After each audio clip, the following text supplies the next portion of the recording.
आइए आज सुनते हैं पौष मास महात्म्य के 21वें दिन की कथा। अपनी पत्नी के समझाने के बाद भी उग्रेक्षण कहने लगा कि मैं एक रहस्य की बात तुम्हें बताता हूँ कि मैं जगत गुरु देवाधिदेव गणेश्वर को अच्छी प्रकार जानता हूँ। उनका अवतार मुझे मोक्ष प्रदान करने के लिए ही हुआ है।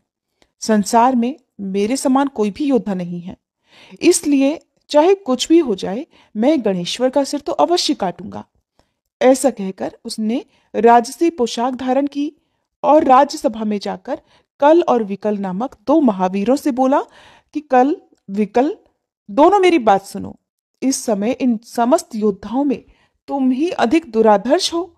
अपने साथ विशाल सेना लेकर जाओ और इन शत्रुओं का वध कर डालो। शिवपुत्र मयूरेश को भी जीवित या मृत मेरे सामने उपस्थित करो।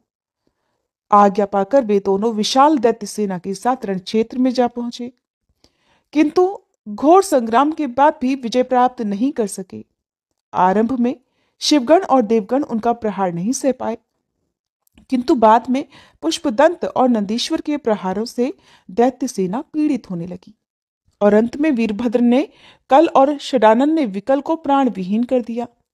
इस युद्ध में भी असुर दल का संहार वेग से हुआ। बची हुई सेना युद्ध का मैदान छोड़कर भाग गई। कल और विकल की मृत्यु का समाचार पाकर उग्रेक्षण बहुत दुखी हुआ। सोचने लगा कि मेरे सभी प्रधान शूरवीर सेनापति इस युद्ध में तो मारे गए, अब शत्रु का सामना करने के लिए किसे भेजा जाए। बहुत विचार करने के बाद भी जब कुछ निश्चित नहीं हो सका, तभी उसकी मन स्थिति समझकर उसके धर्म और अधर्म नामक दो पुत्रों ने कहा कि पिताजी, हमारे सभी प्रमुख सैनिकों ने युद्ध भूमि में अद्भुत वीरता दिखाकर मोक्ष प्राप्त किया है। अब आप हमें युद्ध क्षेत्र में जाने की आज्ञा दीजिए।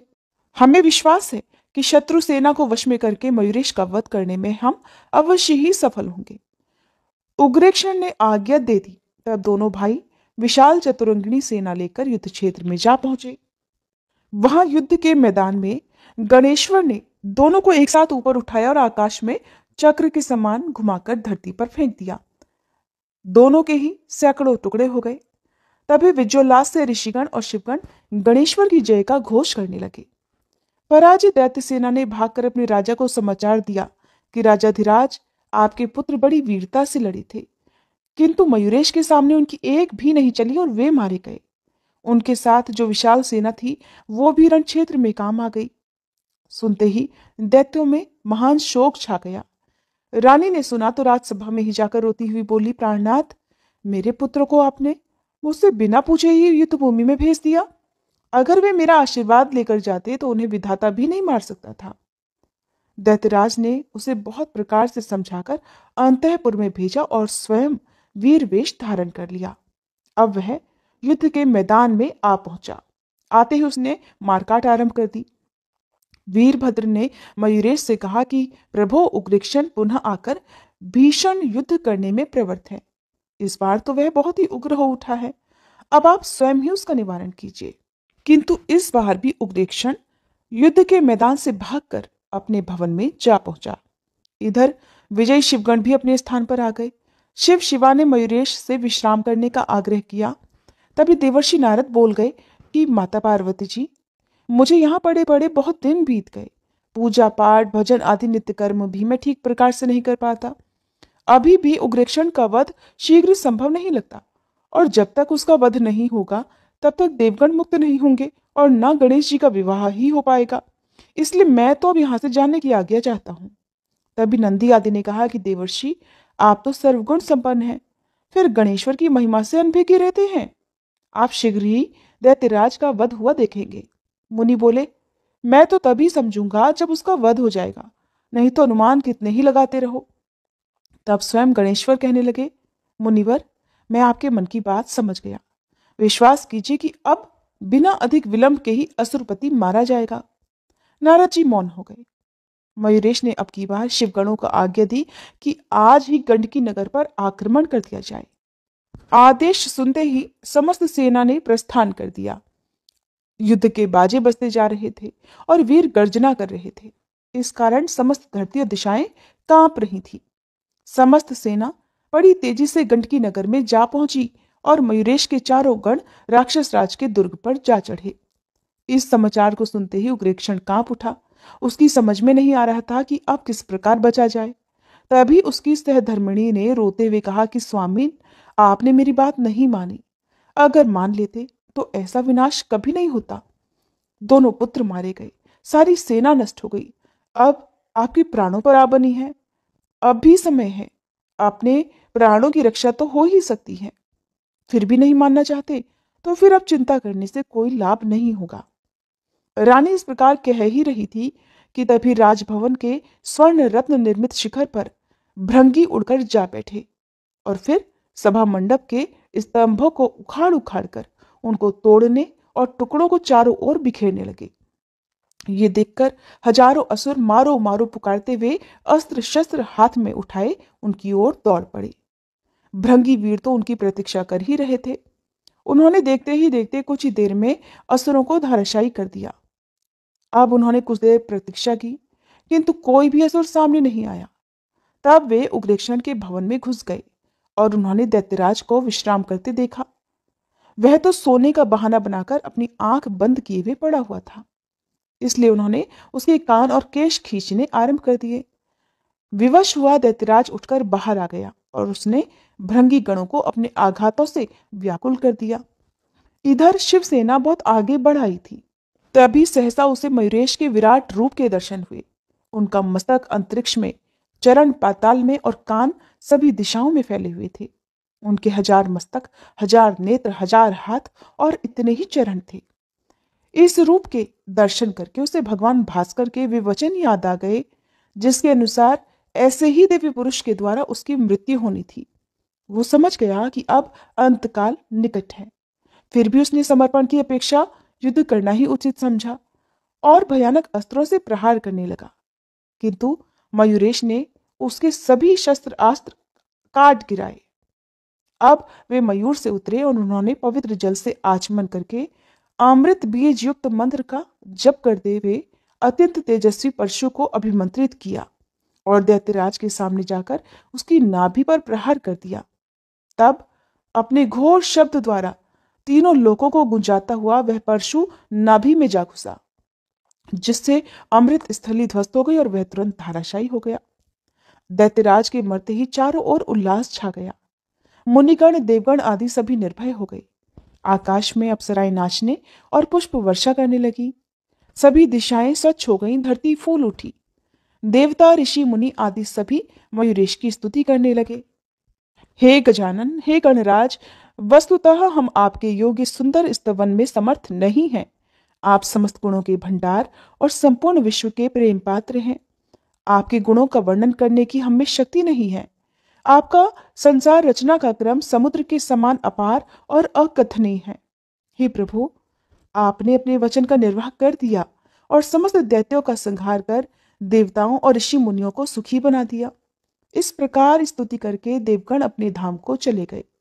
इधर अपने पुत्र मयूरेश के द्वारा दैत्यराज के मरने का समाचार सुनकर माता पार्वती अत्यंत आनंदित हो गई। शिव जी के साथ वे तुरंत ही अपने पुत्र के पास पहुंची और उन्हें अपने हृदय से लगा लिया। शिवगण मयूरेश्वर का जय घोष करने लगे। उग्रेक्षण की मृत्यु का समाचार मिलते ही इधर उसके माता पिता छाती पीटने लगे। रानी के करुण क्रंदन से दैत्य नगरी में चारों ओर शोक छा गया। अब दैत्यराज के लिए चंदन की चिता तैयार की गई और रानी भी अपने पति के साथ सती हो गई। इसके बाद उग्रेक्षण के पिता चक्रपाणि उस नगरी के राजा हुए। विष्णु आदि सभी देवताओं को मुक्त कर दिया तथा भगवान मयूरेश की सेवा में उपस्थित होकर उनकी स्तुति की और फिर निवेदन किया कि प्रभु, आप ही समस्त चराचर में विश्व के उत्पत्ति, पालन और संहार करता है। आपकी माया से मोहित हुए जीव आपको जान नहीं पाते।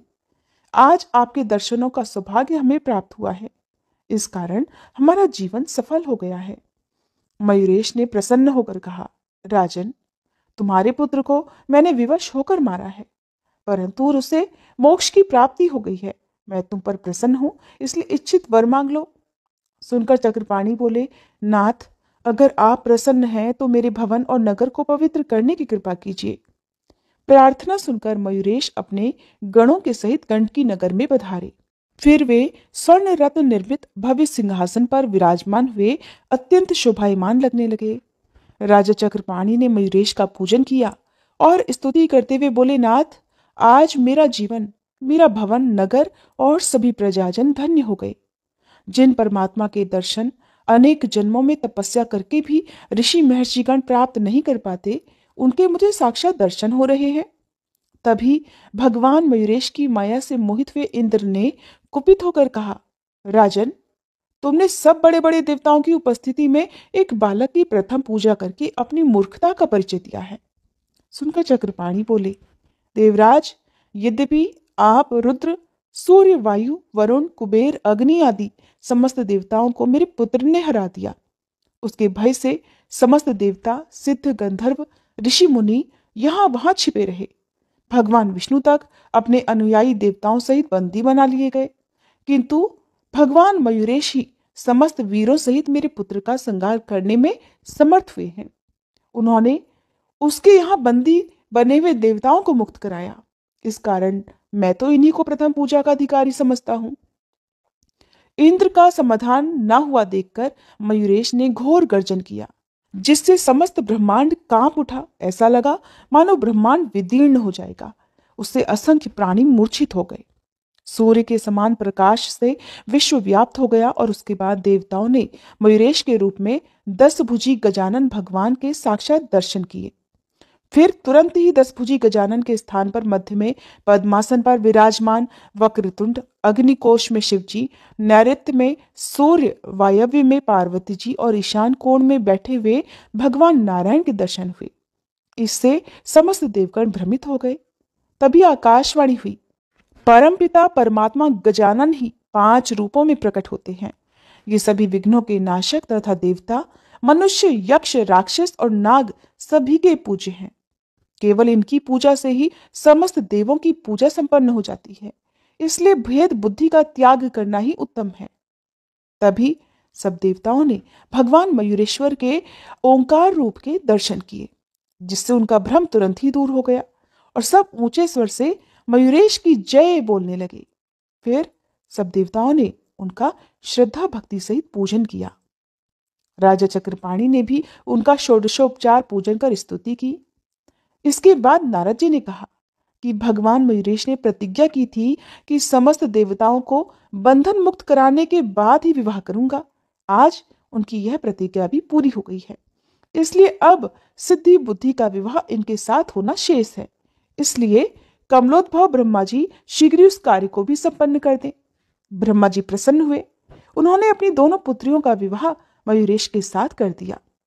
फिर विदा करते हुए हाथ जोड़कर निवेदन करने लगे कि प्रभो, आज मेरी अभिलाषा पूरी हो गई। इन पुत्रियों का पालन मैंने बड़े लाड प्यार से किया है। अब इनकी रक्षा आप स्वयं करते रहें। मयूरेश ने ब्रह्मा जी की बात स्वीकार कर ली। तभी दैत्यराज के यहाँ बंदी देवताओं ने प्रार्थना की कि प्रभो, आपकी कृपा से हम बंधन मुक्त हो गए, इसलिए अब हमें स्वधाम गमन की आज्ञा भी दीजिए। मयूरेश ने देवताओं और ऋषि मुनियों के प्रति आदर भाव प्रदर्शित करते हुए उन्हें जाने की आज्ञा दे दी और वे सब उनका जय जयकार करते हुए अपने अपने स्थानों को चले गए। आज की कथा में बस इतना ही। इसके आगे का वृत्तांत आप सभी अगले अध्याय में जरूर सुनिएगा। श्री रवि हरत हो घोरतम, अगणित किरण पसारी, वंदन करूं तब चरणन में, अर्घ देऊं जलधारी। सकल सृष्टि के स्वामी हो, सचराचर के नाथ, निस्दिन होत तुमसे ही, होवत संध्या प्रभात। जय भगवान सूरतमहारी, जय खगेश दिन कर शुभकारी। तुम हो सृष्टि के नेत्र स्वरूपा, त्रिगुणधारी त्रैवेद स्वरूपा। तुम ही करता पालक संहारक, भुवन चतुर्दश के संचालक। सुंदर बदन चतुर्भुजधारी, रश्मि रथी तुम गगन विहारी। चक्र शंख अरु श्वेत कमलधर, वर मुद्रा सोहत चोटे कर। शीश मुकुट कुंडल गलमाला, चारु तिलक तब भाल विशाला। सप्त अश्वरथ अति द्रुतगामी, अरुण साथी गति अविरामी। रक्त वरुण आभूषण धारक, अति प्रिय तोहे लाल पदारथ। सर्वात्मा कहे तुम्हें ऋग्वेदा, मित्र कहे तुमको सब वेदा। पंच देवों में पूजे जाते, मनोवांछित फल साधक पाते। द्वादश नाम जाप उद्धारक, रोग शोक अरु कष्ट निवारक। माँ कुंती तब ध्यान लगायो, दानवीर सूत कर्ण सो पायो। राजा युधिष्ठिर तब जस गायो, अक्षय पात्र वो वन में पायो। शस्त्र त्याग अर्जुन अकुरायो, बन आदित्य हृदय से पायो। विंध्याचल तब मार्ग में आयो, हाहाकार तिमिर से छायो। मुनि अगस्त गिरि गर्व मिटायो, निज तप बल से विंध्य नवायो। मुनि अगस्त तब महिमा गाई, सुमिर भये विजयी रघुराई। तोहे विरोग मधुर फल जाना, मुख में ली नहीं तोहे हनुमाना। तब नंदन शनिदेव कहावे, पवन के सूत शनि तीर मिटावे। यज्ञ व्रत स्तुति तुम्हारी कीन्ही, भेंट शुक्ल यजुर्वेद की दीन्ही। सूर्यमुखी खरितर तब रूपा, कृष्ण सुदर्शन भानु स्वरूपा। नमन तोहे ओंकार स्वरूपा, नमन आत्मा अरुकाल स्वरूपा। दिग दिगंत तब तेज प्रकाशे, उज्ज्वल रूप तुम्ही आकाशे। दश दिगपाल करत तब सुमिरन, अंजलि नित्य करत हैं अर्पण।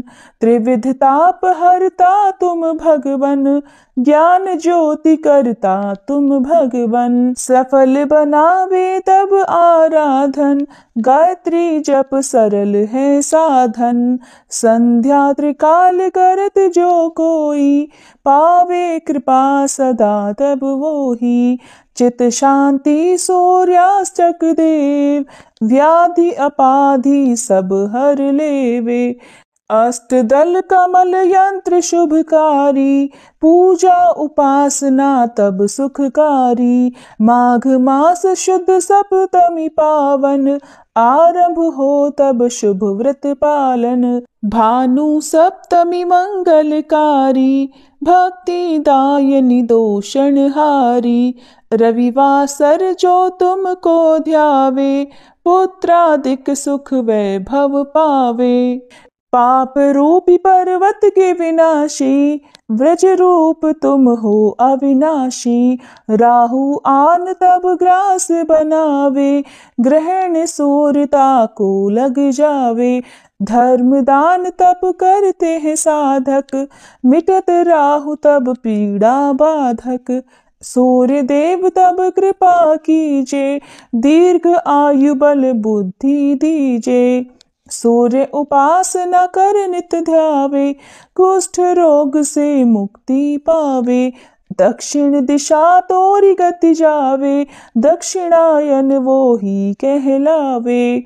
उत्तर मार्गी तोरो रथ होवे, उत्तरायण तब वो कहलावे।